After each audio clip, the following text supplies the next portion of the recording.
There's one way to talk about show, don't tell in writing that is, it's more about demonstrating that something is true instead of having the narrator tell that that thing is true.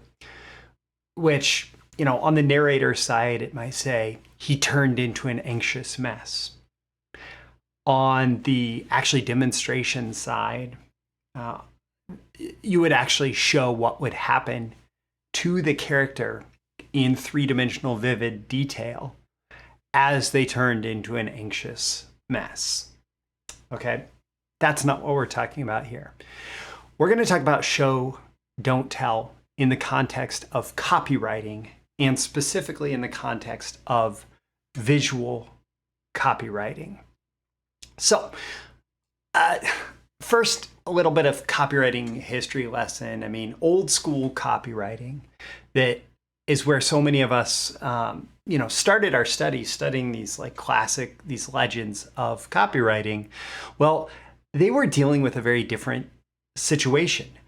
They were using typewriters and sending in copy to have it put into letter presses. And the letter presses, they had to manually put the different letters in, and then they would press it on the page, right? That's where copywriting started. And that was all very, very focused on the words, right? The letters.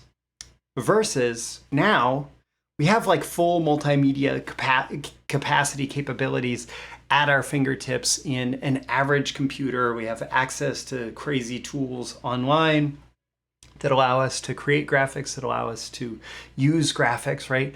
There's so much different multimedia capacity and capability that's available today that is far beyond what, a traditional Claude Hopkins copywriter would have dealt with. And what that means for copywriters is that our audience is used to seeing things in multimedia, right?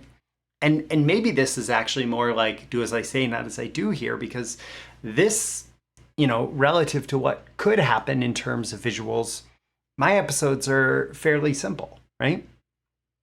But with new school copywriting, we have this capability available, and it is something where if we're not using it, we may be missing out on big opportunities. So the old battle of visuals versus copy was, is it pretty? Is it clean? Is there enough white space? Is it laid out nicely, right? Versus the classic direct response, fill every inch of real estate that's available to us on the page, right? But what about both? What if we are able to present something in a way that looks nice and that provides a lot of visual appeal, and it uses the principles of direct response, which is largely just, does this make an offer and give somebody a specific way to respond? And are we measuring that response, right? And then ideally comparing one thing versus the next. So what if we have both available to us as a copywriter? Well, we should use it. We should become visual copywriters. And this is going back to the show, don't tell that I talked about in the introduction. Well, maybe it's not show, don't tell, even though I'm using that language because it's familiar to a lot of us. It's that as copywriters, we have an opportunity to show and to tell. So we can deliver our message, and we can show people different visual aids that allow them to comprehend our message in a more effective way. And so in that case, visuals become a message multiplier, right? We're able to show things. I remember actually, I was talking about inflation in an investment newsletter advertisement. And I went to the store and I found a 20-pack of Coca-Cola and a 24-pack of Coca-Cola at the same store.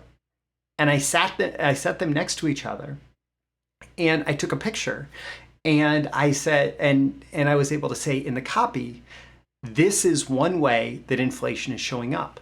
Package sizes are shrinking while the cost is remaining the same. It's a way to hide inflation in the cost of products that we're buying, right?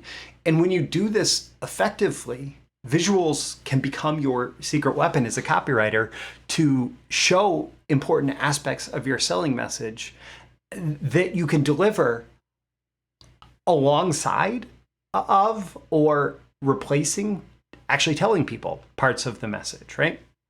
So some examples of visual copywriting, there's A-roll footage, like any kind of A-roll footage that you might want to consider. This is, hey, if somebody is doing a face-to-camera presentation, this would be that main presentation, right? If you're demonstrating something, like if you're doing whatever presentation of your sales copy in video format, well, that's A-roll footage, right? But then there's B-roll footage. So you could show, for example, I'm working on a promotion right now that is probably going to end up having videos or pictures of different vehicles in it, right? And that's largely considered B-roll footage. So you can look at that, although the way that I'm writing it, maybe it's A-roll. But you can consider, like, okay, what additional footage could we show? What additional graphical, video, multimedia elements can we show that are that are maybe conducive to the engagement with the sales message, that are related to the sales message, but that maybe are not a direct presentation of the sales message, right? So if whatever you can think of in terms of making your sales message more visually appealing, that is essentially what you're doing with B-roll footage. You can use photos and graphics and illustrations. You can use customer photos. You can use customer archetype photos. You can use photos of places, photos of things, right? You can use graphics that represent part of your message. You can use illustrations that represent part of your message. You can use diagrams, right? There was a magalog that I remember that had a picture of blood flowing through a vein, right? Or a diagram, a drawing. I guess this would be more of an illustration than a diagram of blood flowing through a vein, and the releasing of, I think in that case, it was like cholesterol in your arteries or something, right? So that's just an example of how you might show something visually. In investments, we use charts and graphs a lot. We use instead of just talking about a gain from a stock, here's a chart of what happened in that stock during the time that we're talking about. And you can say, this amount of money turned into this amount of money, right? And by the way, one great way to do this and kind of turn it into a secret weapon is to do it alongside where maybe you're using rounded numbers as you're talking about it in the actual copy, because rounded numbers tend to come off of the tongue a little bit easier. So something like, 430%, but the graphic actually shows 432%, right? And so being able to have multiple message paths where your visuals are adding detail to the message that you're not necessarily presenting in the words, the copy, that can be a strong way to add to your message with visuals. Anything message specific. So there was one client that I worked with and I did some copy reviews with, and I brought in the whole idea of actually getting pictures of checks that they were using with clients. And I said, hey, your clients are actually getting checks in the mail. Can we actually get pictures of that? And they said, yeah, like we have pictures of clients, taking pictures themselves with checks, right? And so having that message specific imagery of the clients with checks, when we talk about the clients having whatever success, that was a great way to incorporate visuals into the copywriting. Any kind of visual demonstration that you can do. Initially, I was going to write software demonstration, but any kind of visual demonstration.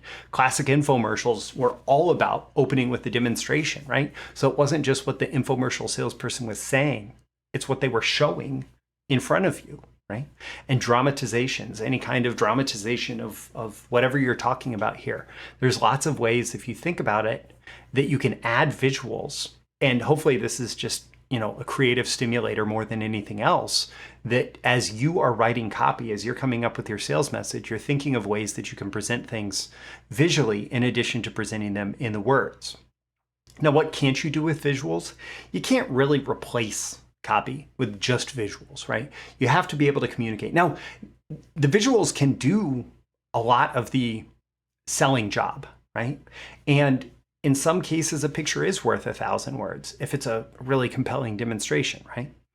But you can't replace your entire selling message with just visuals. You can't replace that core selling message with how you present things through imagery.